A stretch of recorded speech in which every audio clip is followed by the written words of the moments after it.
Nasir electronics mobile shoppy furniture व e bike centre Salgare घेऊन आली गुढीपाडवा धमाका इलिको कंपनीची ई बाईक सर्वात स्वस्त एकदम जबरदस्त फक्त 39,500 पासून पुढे कोणत्याही कंपनीची जुनी ई बाईक द्या नवीन ई बाईक घ्या एक्सचेंज ऑफर बजाज फायनान्सच्या साहाय्याने 0% व्याजदर कोणत्याही वस्तू खरेदीवर लकी ड्रॉ कुपन आमच्या शाखा क्रमांक 1 पोस्ट ऑफिस समोर सलगरे शाखा क्रमांक 2 हिरा हॉटेल चौक मिरज शाखा क्रमांक 3 देशिंग कॉर्नर कवठे महांकाळ शाखा क्रमांक 4 नायरा पेट्रोल पंप समोर हल्याळ रोड आथनी। प्रत्येक बातमीतील घटनेच्या वास्तविकतेची तुलना थेट पाहत रहा चांगली अपडेट।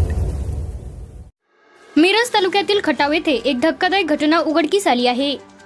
एका 26 वर्षीय तरुण शेतकऱ्याने रविवारी रात्री शेतात कीटकनाशक विषारी औषध प्राशन करून आत्महत्या केली। धर्मगुंडा पुजारी वय वर्ष 26 राहणार खटाव असे आत्महत्या केलेल्या दुर्दैवी तरुणाचे नाव आहे। घटनेची माहिती मिळताच मिरज ग्रामीणचे एपीआय विक्रम सपकाळ यांच्यासह पोलीस अंमलदार पीरजादे, शशिकांत जाधव, विकास भोसले, हेमंत उमासे, कुदळे आणि फॉरेन्सिक टीमने तातडीने घटनास्थळी धाव घेतली। पोलिसांनी घटनास्थळाचा पंचनामा केला असून मृतदेह शव विच्छेदनासाठी मिरज शासकीय रुग्णालयात पाठवण्यात आला आहे। या घटनेची मिरज ग्रामीण पोलीस ठाण्यात नोंद करण्यात आली आहे। मात्र सदर तरुणाने आत्महत्या नेमकी कोणत्या कारणामुळे केली याचे कारण अद्याप अस्पष्ट असून पोलीस पुढील तपास करत आहेत।